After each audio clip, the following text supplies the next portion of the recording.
চলো আজকে তোমাদের সাথে শেয়ার করি আমার এই সুন্দর সোফাটাকে আমি আরো কিভাবে সুন্দর করলাম। তো প্রথমত আমি অনলাইনে একটা সোফা কভার অর্ডার দিয়ে দিয়েছিলাম। মতো বলতে চাই যে অনলাইন পেজ থেকেই নেন না কেন, একেবারে প্যাকেজিংটা বাজে ছিল, কারণ পুরো ধুলো ময়লা উপরে ছিল। তো যাই হোক, হয়তো বা এটা ডেলিভারির সময় হতে পারে। আমি সোফা কভারগুলো বের করে তো অবাক, কারণ আমি জানতামই না যে আসলে কোনটা কোথায় দিতে হবে। 2টা সোফার কভার রয়েছে এবং 4টা বালিশের কভার রয়েছে এখানে।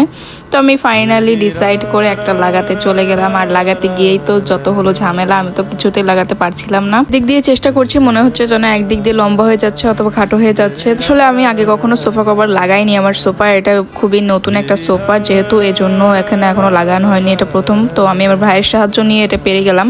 তো আমি সুন্দর করে 2টা সোফারই কভার আমি লাগিয়ে নিয়েছি, তারপর বালিশের কভারগুলো লাগিয়ে নিলাম। আর আস্তে আস্তে কিন্তু সোফাটার লুকটা কিন্তু দারুণ আসছে। কভারটা লাগানোর পরে সোফার লুকটা তো পুরো চেঞ্জ হয়ে গেল। আমার সোফার লুকটা কেমন লেগেছে অবশ্যই আমাকে কমেন্ট করে জানিও। চলো আজকে তোমাদের সাথে শেয়ার করি আমার এই সুন্দর সোফাটাকে আমি আরো কিভাবে সুন্দর করলাম। তো প্রথমত আমি অনলাইনে একটা সোফা কভার অর্ডার দিয়ে দিয়েছিলাম। মতো বলতে চাই যে অনলাইন পেজ থেকেই নেন না কেন, একেবারে প্যাকেজিংটা বাজে ছিল, কারণ পুরো ধুলো ময়লা উপরে ছিল। তো যাই হোক, হয়তো বা এটা ডেলিভারির সময় হতে পারে। আমি সোফা কভারগুলো বের করে তো অবাক, কারণ আমি জানতামই না যে আসলে কোনটা কোথায় দিতে হবে। 2টা সোফার কভার রয়েছে এবং 4টা বালিশের কভার রয়েছে এখানে।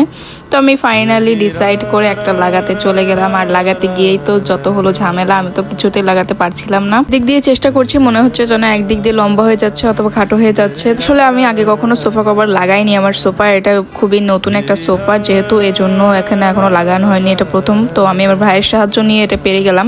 তো আমি সুন্দর করে 2টা সোফারই কভার আমি লাগিয়ে নিয়েছি, তারপর বালিশের কভারগুলো লাগিয়ে নিলাম।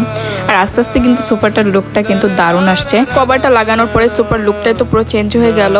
আমার সোফার লুকটা কেমন লেগেছে অবশ্যই আমাকে কমেন্ট করে জানিও।